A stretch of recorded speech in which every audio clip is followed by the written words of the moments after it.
कोई हिंदू नमाज क्यों पढ़ेगा? किसी शुभ भक्त से कहो कि चर्च जाकर ईसाई मसीहा की प्रेयर करो, क्यों करेगा? कोई हिंदू पूजा और आरती को छोड़कर नमाज और प्रेयर क्यों करेगा? यही सवाल पूछा था सांगड़ी की ऋतुजा ने। ऋतुजा सुकुमार राजगे आदिवासी समाज से आती है, हिंदू है। मां बाप ने उसकी विवाह भी हिंदू परिवार में किया था। उन्हें पता नहीं था कि वो एक छल का शिकार हो चुके हैं। शादी के कुछ दिन बाद से ही ऋतुजा के सास ससुर ने अपना असली रंग दिखाया। कहा कि हिंदू देवी देवताओं की पूजा मत क्या करो, ईसा मसीह की प्रेयर करो, प्रेयर। ऋतुजा को माजरा ये समझ नहीं आया। इस बीच एक पादरी आया और कहा कि तुम्हारी बहू हिंदू धर्म का पालन करती है, इसलिए तुम्हारे घर में दिक्कतें आ रही है। ये सब बंद करो और बहू को ईसाई धर्म में कन्वर्ट करो। दिन गुजरते गए, साल भी गुजर गए। ऋतुजा 7 माह की प्रेग्नेंट भी हुई।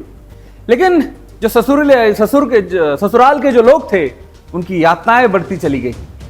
काफी दिनों तक उसने हिम्मत दिखाई, लेकिन जब रोज रोज के दबाव से अजीज आकर उसने 7 माह के अजन्मे बालक के साथ जीवन त्याग दिया।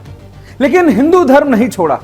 इस मामले में 3 लोगों को अब गिरफ्तार भी कर लिया गया है। ऋतुजा का विवाह 2021 में सुकुमार राजगे से हुआ था। विवाह के समय राजगे परिवार ने स्वयं को हिंदू धनगर बताया था, लेकिन विवाह के कुछ समय बाद ही यह स्पष्ट हुआ कि राजगे परिवार वास्तव में ईसाई धर्म का पालन करता है। इसके बावजूद ऋतुजा ने इस सच्चाई को नजरअंदाज कर अपने वैवाहिक जीवन को संभालने का प्रयास किया।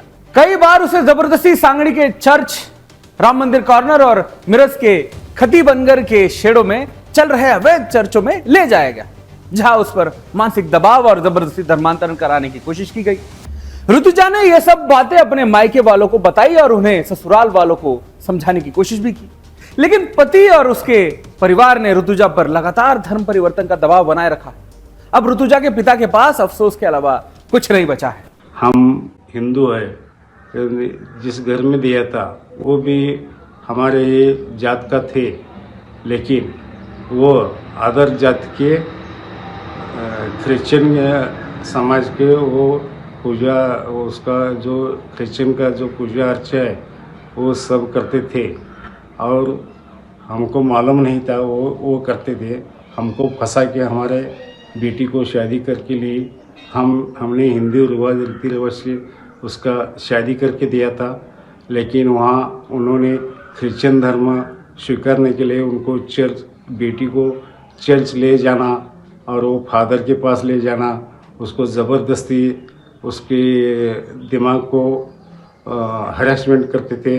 तुम जो करते थे तुम करो, लेकिन मेरी बेटी को आप हरेस मत करो, उसको चर्च और फादर के पास मत ले जाना, ऐसा उसको सासू और ससुर को बोला था। लेकिन वो उसके पीछे ही पड़ गया और उसको हरेसमेंट करने लगा।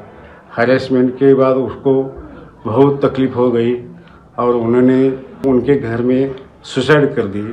वो हरेसमेंट होने के बाद उन्होंने घर में पंखे को फांस लगाकर उन्होंने ये दुनिया से चली गई। सांगली की घटना ने सभी को झकझोर दिया है। यहाँ पर सिर्फ एक महिला की मृत्यु नहीं हुई है, एक माँ की भी मृत्यु हुई है। वो क्या परिस्थितियां रही होंगी कि उस माँ ने अपने बच्चे के साथ सुसाइड कर लिया। तो ये एंटी कन्वर्जन लॉ जो है उसको लाने का एक अब जो पानी जो है सर के ऊपर से जा रहा है। लेकिन विडंबना तो देखिए कि ये मेजोरिटी देश में, जहाँ पे मेजोरिटी हिंदू है, वहां पे एंटी कन्वर्जन जो लॉ बन रहा है वो कोई माइनॉरिटी नहीं बना रहा है कि किसी माइनॉरिटी को लोग जैसे क्रिश्चियन या मुस्लिम को लोग कन्वर्ट कर रहे हैं धोखा देके या ल्योर करके या कोर्स करके या फोर्स करके। यहाँ उल्टी परिस्थिति है। यहाँ पे जो मेजॉरिटी हिंदू है वो बेचारा डरा हुआ है, उसको जो है सो कन्वर्ट किया जा रहा है लालच दे करके, धोखा दे करके, झूठ बोल करके, उसको प्रताड़ित करके। इस तरह की घटनाएं चल रही हैं। आप देखिए, मतलब जो एंटी कन्वर्जन लॉ है उसमें कहीं भी ना तो हिंदू लिखा है, ना मुसलमान लिखा है, ना कोई धर्म का नाम नहीं है। सिर्फ वो एक ऐसा न्यूट्रल लॉ है जो कहता है कोई भी किसी को परिवर्तित नहीं कर सकता। लेकिन इसका विरोध कौन करता है? इसका विरोध करते हैं मुसलमान, इसका विरोध करते हैं क्रिश्चियन।